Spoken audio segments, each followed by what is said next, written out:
আসসালামু আলাইকুম, আপনারা কেমন আছেন? ভালো আছেন? একটা ভিডিও নিয়ে আসলাম, দেখেন মানে মালকা হাফসারের কথা শুনেন। আর ইন্ডিয়ান নাম কি, কি নাম দাদানি কি, আচ্ছা দেখেন শুনেন, তারপরে ওর কথার জবাব দিবেন। শুনেন নাম দাদানি কি, ইন্ডিয়ান, ও হিন্দু মুসলমান দাঙ্গা নাগে বেসাইতেছে ইন্ডিয়ানেতে। সুন্দর বাবু, সুন্দর বাবু,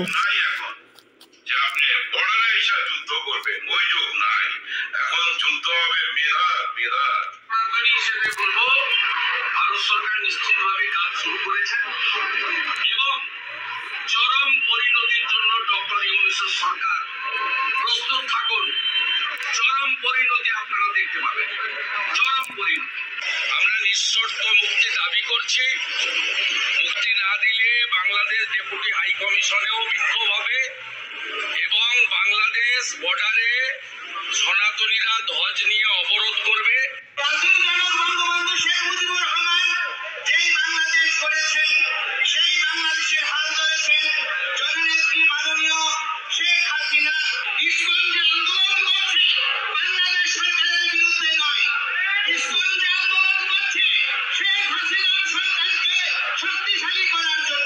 वहीं शेख हसीना की सरकार गिराने में अहम भूमिका निभाने वाले एंटी डिस्क्रिमिनेशन स्टूडेंट मूवमेंट के संयोजक हसनत अब्दुल्ला ने सैफुल्लाह इस्लाम की नमाज जनाजा के बाद इस्कॉन को आतंकवादी संगठन कहा।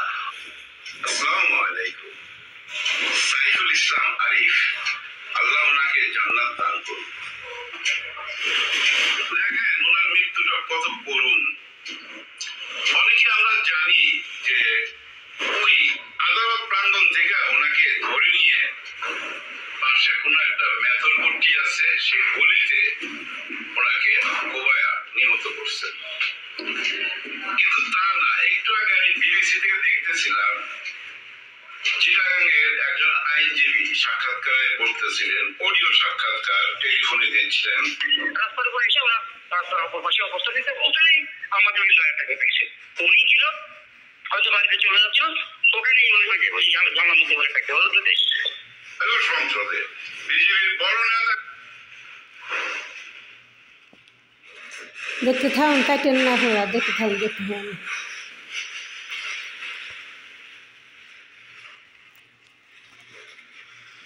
কিন্তু উনি পশ্চিমবঙ্গ ব্লক করে দিবে, আমাদের বর্ডার আইসা ব্লক করে দিবে, আমাদের পিএইচ দিবে না, আলো দিবে না।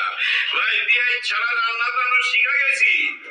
ওই আমাদের যে মন্ত্রী, প্রধানমন্ত্রী আপনাদের এখানে আছে, প্রাক্তন প্রধানমন্ত্রী শেখ হাসিনা, ওনার কাছ থেকে রেসিপি নিছি তো আমরা, পিএইচ ছাড়া রান্না। সবীন্দ্র বাবু, পিএইচ ছাড়া রান্না শিখছি। শোনেন সবীন্দ্র বাবু, ওই যুগ নাই এখন যে আপনি বর্ডারে এসে যুদ্ধ করবেন, ওই যুগ নাই। এখন যুদ্ধ হবে মেধা মেধা, পেঁয়াজ আলু রসুন আদা, এগুলো আগেই আমরা টার্কি থেকে পাকিস্তান থেকে অলরেডি আইনা ফেলাইছি। আপনারা যেরকম একটা সিদ্ধান্ত নিবেন এটা তো আমরা জানি। সবীন্দ্র বাবু, আপনি বলেন পশ্চিমবঙ্গ ব্লক করে দিবেন।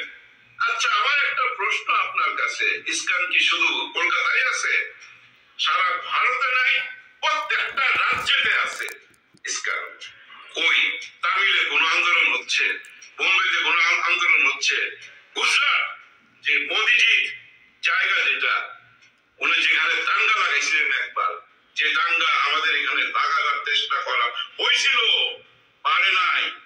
ভাই আল্লাহর মেহেরবান, সবাই মনের মধ্যে একটা রহমত চলে আসছে।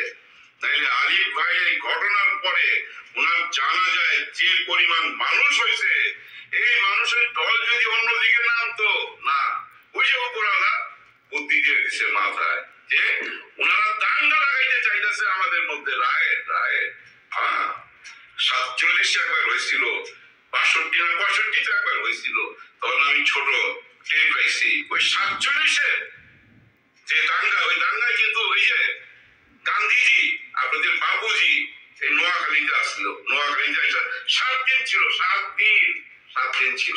এই হিন্দু মুসলমান দাঙ্গা বা হিন্দু মুসলমান নিয়ে রাজনীতি, এটা 2047 আগেও ছিল, চলে আসতেছে, বর্তমানে এইসব পাইলাম।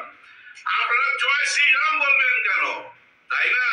এই যে শুভেন্দু অধিকারী, আপনি যে পশ্চিমবঙ্গ ব্লক করে দিবেন, পশ্চিমবঙ্গে কেন লাফালাফি করবেন? যান না, দিল্লি যান, দিল্লি যায় মোদীর গাড়ি আটকান না কেন, ওইখানে দাঁড়ায় যান, অমিত শাহ গাড়ির সামনে দাঁড়ায় যান, চিন্ময় কৃষ্ণ দাসকে না ছাড়া পর্যন্ত গাড়ির সামনে থেকে সরুন না। আপনার উদ্দেশ্য কি?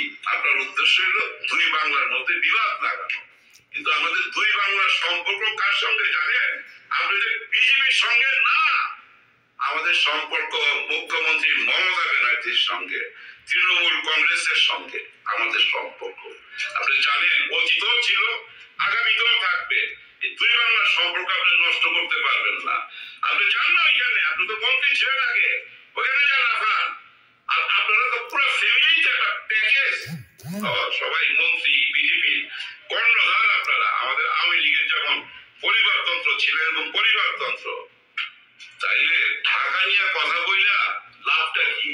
আপনার দেশের মধ্যে যান না, বেশি দূরত্ব না, ঢাকা কক্সবাজারের দূরত্ব তো হবে না, মণিপুরে যান, কি হচ্ছে এখানে, নাগাল্যান্ডে যান, ওইখানে কি হচ্ছে? 500-র উপরে মানুষ মারা গেছে এই মণিপুরে। আপনারা জানেন, ছোট ছোট শিশুদেরকে গলা কাইটা চোখ তুইলা নদীতে ভাসায় দিচ্ছে। 5,000-এর মতো মানুষ ঘরানা, 5,000 না, 50,000, ওনাদের চ্যানেলে আমি দেখছি, নিউজে দেখছি, 50,000 মানুষ সর্বহারা। যান না পুরো ফ্যামিলি নিয়া, যান না মোদিজিরে নিয়া, ওই শহরে নিয়া, ওইখানে যান না কেন? মোদিজিদের মধ্যে 6 থেকে 7 বার বিদেশে টোর দিছে, নিজের দেশের যেখানে এত বড় অশান্তি, ওইখানে তো যাইতে পারেন না। কেন যান না এখানে? আইসেন এখানে দুই বাংলার মধ্যে বিবাদ লাগাইতে, আমাদের মধ্যে জীবনও পারবেন না আপনি। ওই চালাবাজি বাদ দেন, ওই বর্ডার আইসা হ্যান ক্যারেঙ্গা ধ্যান ক্যারেঙ্গা, এগুলোর জন্য কলিজা লাগে, কলিজা। আপনি আবার হাসনাতরা ছিলেন, আবার সার্জিসরা ছিলেন, তাদের ভিডিও দেখাইতেছেন মিডিয়ার সামনে। আর মোদি মিডিয়া তো ভাই বুঝছেন না, প্রাইম টাইমে 7টা থেকে 8টা 9টা এর মধ্যে বুঝছেন ফাড়া হইতেছে। তো ওনারা মনে করতেছে কি জানেন, এটা একটা অঙ্গ রাজ্য ভারতে, গত 17 বছরে যেটা অভ্যাস হয়ে গেছিল ওইটা রয়ে গেছে, এটা তাদের একটা রাজ্য। আরে বেটা, এটা একটা রাষ্ট্র, তাও কি বাংলাদেশ। ব্যাপারটা বুঝো না কিভাবে সরাইছে, টের পাইছে ভারতবাসী, তাদের গোয়েন্দা বিভাগ কেউ টের পাইছে। 6 তারিখে ঢাকায় আসার কথা ছিল, একদিন আগে গেছে মাস্টার মাইন্ড, টের পাইছে এই ঘটনা ঘটবে, টের পায় নাই। ওনারা ভাবছে কি জানেন, শেখ হাসিনাকে কয়েকদিনের জন্য এখানে নিয়ে যাই, পরিস্থিতি ঠিক করে আবার পাঠায় দেবো, মেহমান হিসাবে নিয়ে গেছিল। কিন্তু এটাই যে চিরবিদায়, এটা টের পায়নি, এটা টের পাচ্ছে এখন। এখন বুঝতেছে হায় হায় এটা কি, এটা দেখি চোখের চোখ রেখা কথা বলে। পুরো ভারতের মিডিয়া বলতেছে এই যে কি নাবালক মন্ত্রী আমাদের ওই যে 3 জন আছে বর্তমান উপদেষ্টা, ওনাদেরকে নাবালক বলতেছে। নাবালকের সাথেই তো পারেন না, নাবালক। শুনলেন তো, দেখলেন তো। তা আসসালামু আলাইকুম।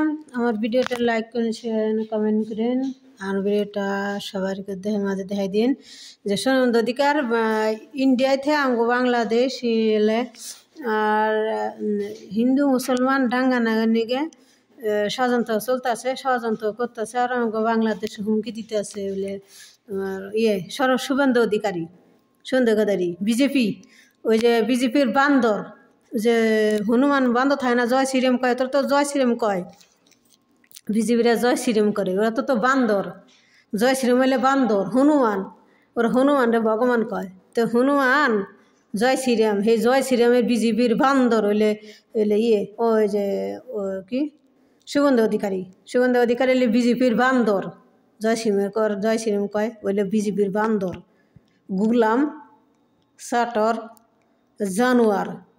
হিন্দু মুসলমান ডাঙ্গা নাগায়, আর মুসলমান দেখাবা না, হিংসা করে মুসলমানের হাতে।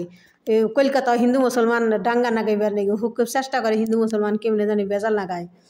ও খালি মুসলমানের কি হিন্দু মানুষের খালি এলে হিংসা তৈরি করে দেয়, ওই সুমন্ত অধিকারী। ওরা তো অন্য এই যে জুতার বাড়ি, সুমন্ত অধিকার তোর এই যে জুতার বাড়ি মারি, সুমন্ত অধিকার এই যে জুতা তোর কপালে, সুমন্ত অধিকার তোর কপালে এই যে জুতা, জুতা মারি। সারা জানোয়ার জানোয়ার বাংলাদেশ নিয়ে তুই হুমকি দেশ বাংলাদেশ ওরা কস সুমন্ত অধিকারীর বাচ্চা। তো আসসালামু আলাইকুম, আমার ভিডিও লাইক করেন, শেয়ার করেন, আমার এই কথাটা সবার মাঝে ছড়িয়ে দিন। আর ভিডিওগুলো শুনলাম তাও দেখলেন তো। ও আর এক কথা কই, যে কি ইন্ডিয়ান যে মণিপুর আছে, মণিপুর হিন্দু মুসলমান অনেক মানুষের দেখলেন মালিক আফসারি করলে হিন্দু মুসলমান অনেক মেরে হেলাইছে। তাহলে দেখেন সে কত মানুষ মেরে হেলাইছে, মানুষ মেরে হেলাইছে মণিপুর। হেনে যাওয়ার পান না, ও হেনে যাবার সাহস পায় না সুমন্ত অধিকার। আর জুতা মনে রাখা মুখ কইছে সুমন্ত অধিকার জুতা। তো আসসালামু আলাইকুম, আপনারা ভালো থাকেন, লাইক করেন, কমেন্ট করেন, শেয়ার করেন। আসসালামু আলাইকুম।